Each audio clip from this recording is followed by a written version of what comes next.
Get ready, start. Mr. Deputy Chairman, I would like to welcome the bill which has been introduced by our eminent leader, Sri Pant, who has suggested that it should go to a joint select committee. I would particularly like to welcome the proposals regarding the removal of the ban on practice by high court judges after retirement.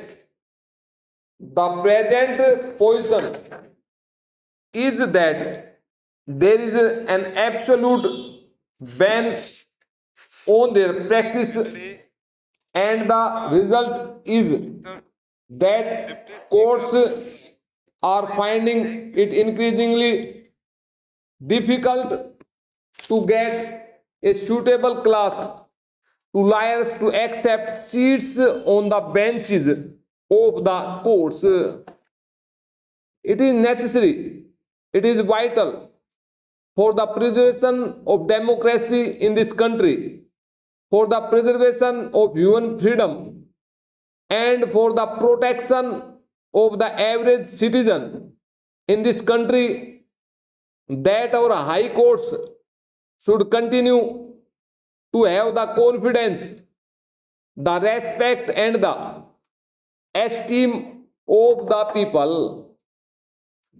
But if, as a result of existing provisions, the quality of our courts goes down, the quality of our democracy will suffer. It is a tribute to the patriotism of our bars that so far there has been no deterioration in the quality of our recruitment to the bench members of the bar who are enjoying good practice have considered it in most cases a patriotic duty to accept a judgeship when that has been offered to them.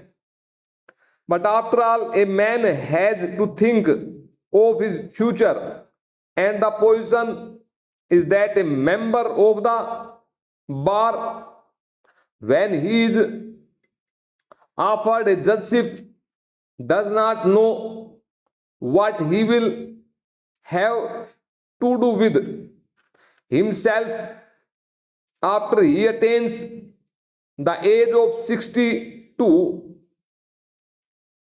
It is demoralizing to see retired high court judges seeking re-employment after their retirement.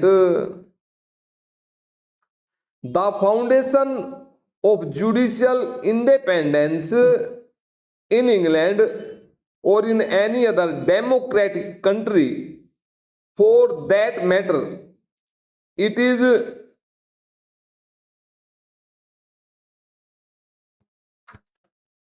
the life tenure of judges. It is not suggested that we can have a life tenure in this country. It may be that there was a case for a higher age limit when the constitution was being framed, but we know that as people age quickly in our country, it will not be possible to have a life tenure. The foundation of the independence of the judiciary is that once a judge is appointed in Britain, he does not get any increment in his salary even when he is promoted to a court of appeal. He does not get any financial preferment. Para. Now, I should like to say a few words about the provisions regarding additional or temporary judges.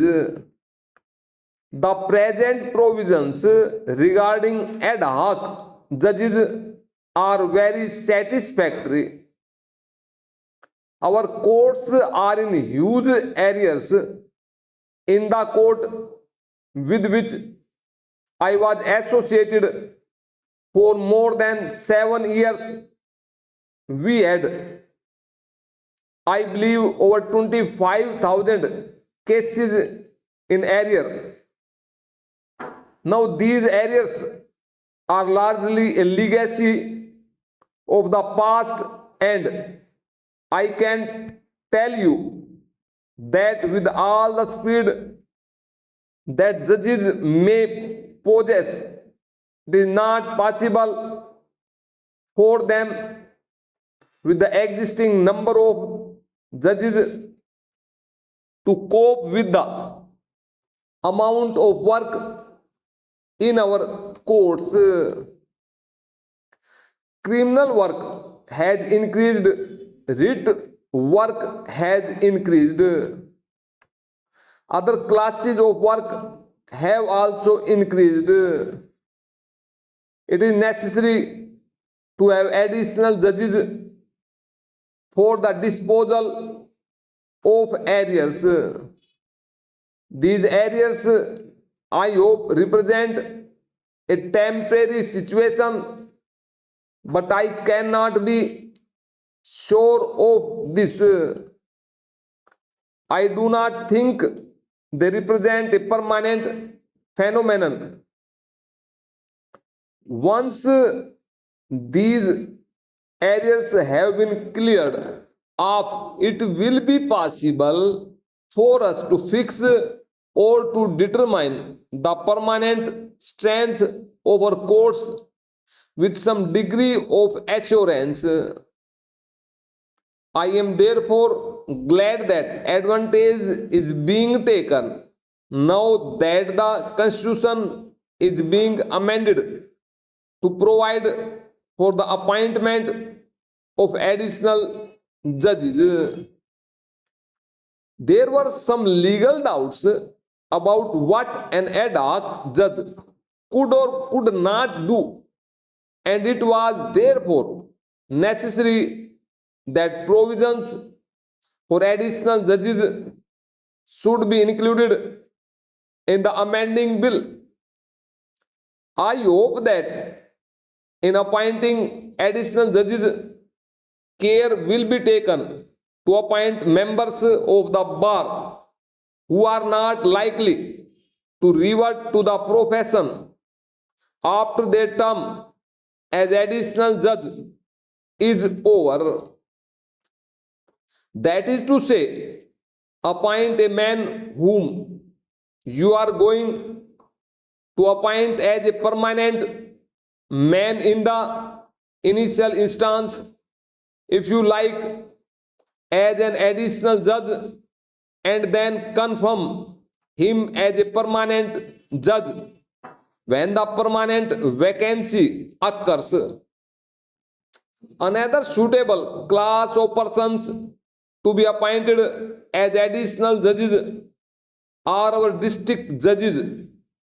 If you want a district judge to become ultimately a permanent judge of the High Court, you may appoint him in the initial instance as an additional judge or as a temporary judge.